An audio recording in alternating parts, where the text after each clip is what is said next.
Prefeitura Municipal de Cuiabá, trabalhando e cuidando da gente. Olá pessoal, tudo bem? Para quem não me conhece, eu sou a professora Samira e hoje estarei com vocês na aula de português. O tema da nossa aula de hoje vai ser gêneros textuais, as tirinhas. Sim, aquelas tirinhas velha, conhecida de vocês, que todo mundo gosta, mas que alguns ainda têm um pouquinho de dificuldade, né? Pessoal, vamos falar primeiro da origem das tirinhas. Como que elas surgiram? Foi nos Estados Unidos e foram nos jornais. Por quê? Faltava um espaço na parte dos passatempos, ou seja, os passatempos demandavam muito espaço nos jornais, né? Cruzadinhas, caça-palavras, então se pensou o que a gente pode fazer como passatempo que não ocupe tanto espaço. E aí surgiu as tirinhas. Essa aqui, pessoal, foi a primeira tirinha publicada, tá? Foi esse autor aqui, que me perdoem se eu não pronunciar o nome direito, professores de inglês, socorro. É o Rudolf Dirkes. Foi em 1897, foi a primeira tirinha publicada em um jornal. E foi no New York Journal, tá? E ela era desse jeito assim, preto e branco mesmo, tá? E aí, a gente vem para as tirinhas brasileiras. O pioneiro das tirinhas brasileiras foi Maurício de Souza, aquele lá mesmo, criador da Turma da Mônica, né? Que tem a Mônica, Cebolinha, aquela galera toda. Só que ele não começou as suas tirinhas com a Mônica, pelo contrário, ele começou com o Bidu, sabe? O cachorrinho azul do Franjinha. A primeira tirinha do Maurício de Souza publicada foi em 1959, foi na Folha de São Paulo. E foi essa daqui, ó, do Bidu, tá vendo? E aí, com o passar do tempo, ele foi ganhando destaque, foi ganhando espaço, foram surgindo outros personagens e até os dias de hoje, que são os personagens que a gente conhece, que eles têm as próprias revistinhas. Esse daqui, pessoal, foi a primeira aparição da Mônica. Ela era desse jeito aqui, ó.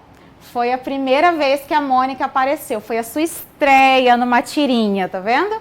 Ela estreou na tirinha do Cebolinha e mostrou de cara a força das meninas. A Mônica desde o início sempre foi daquele jeito assim, com gênio, digamos assim, forte, né? O Cebolinha deu uma provocadinha e ela, ó, não teve jeito. Pode passar. E aqui, pessoal, foi a primeira historinha, a primeira revista da Turma da Mônica. Ela era desenhada desse jeito aqui.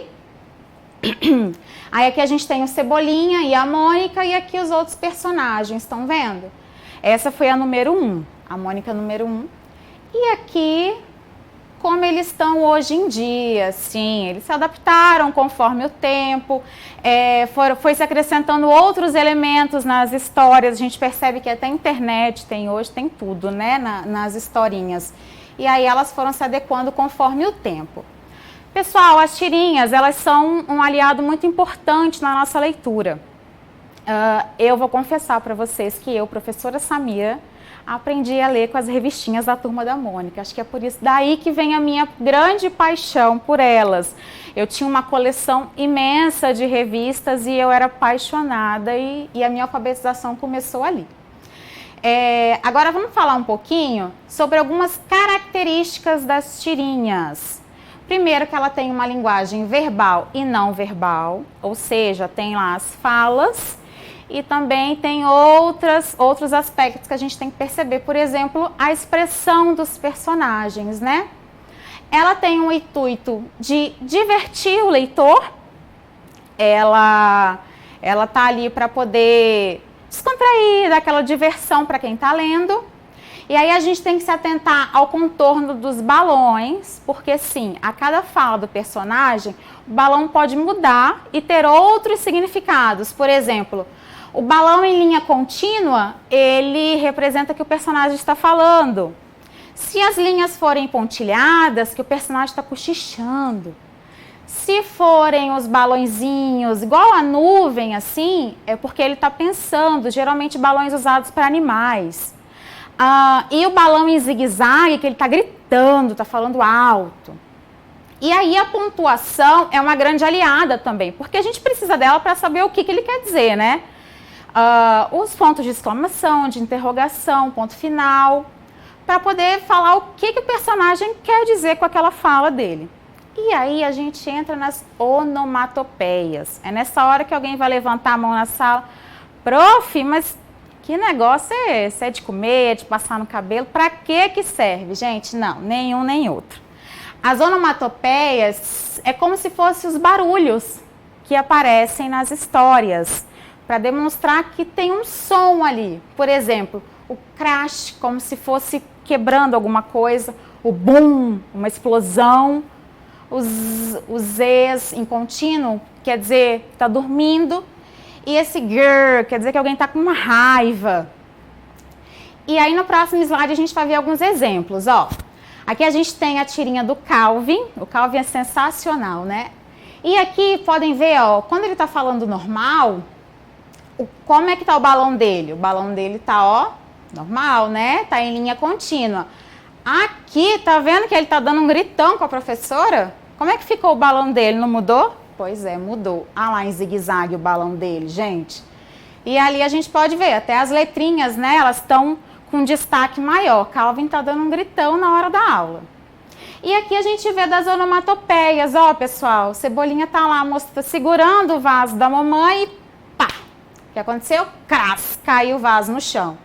Ele olhou para a cara da mãe, puf! O puff quer dizer o quê? Que ele, saiu correndo, sumiu, desapareceu. E aí, pessoal, a gente chega, que parte? A parte de interpretar as tirinhas, sim.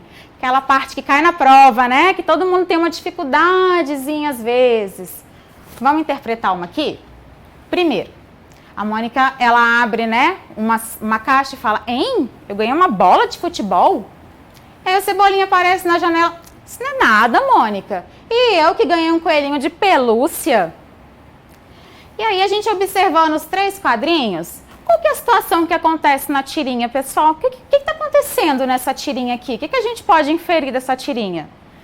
Aqui a gente pode perceber que, por exemplo, os presentes foram trocados. Um recebeu o presente do outro. No primeiro quadrinho, a Mônica tem... Qual é que é a reação da Mônica quando ela abriu a bola? Ela ficou feliz? Não, né? Olha lá a carinha dela de um espanto. E aí o Cebolinha, ele gostou do coelhinho que ele ganhou? A gente percebe no último quadrinho, olha a cara do Cebolinha, pessoal, fazendo uma caretona, né? Então quer dizer que ele não gostou. E aí a gente pensa que o que pode ter acontecido para esses presentes serem trocados? Os pais se confundiram, na hora da entrega o correio entregou trocado? O Papai Noel trocou, deu uma doideira e trocou as coisas? E aí, o que a gente pode inferir disso aqui, dessas historinhas? Então, a interpretação a gente tem que prestar atenção na fala e nas expressões dos personagens, tá? E aí, no próximo slide, tem uma tarefinha para vocês. Agora é a vez de vocês, prestem atenção. Vocês vão criar uma história em quadrinhos e que o personagem principal enfrente o coronavírus. Vocês vão escolher o personagem principal de vocês, pode ser um herói, pode ser vocês mesmos. E aí vão soltar a imaginação, soltar a criatividade e fazer uma historinha. Não se esqueçam dos balões, das onomatopeias, de tudo. Beleza, pessoal? Então, por hoje é só. Recadinhos. Fiquem em casa e lavem as mãos. Beijão, até a próxima. Prefeitura Municipal de Cuiabá. Trabalhando e cuidando da gente.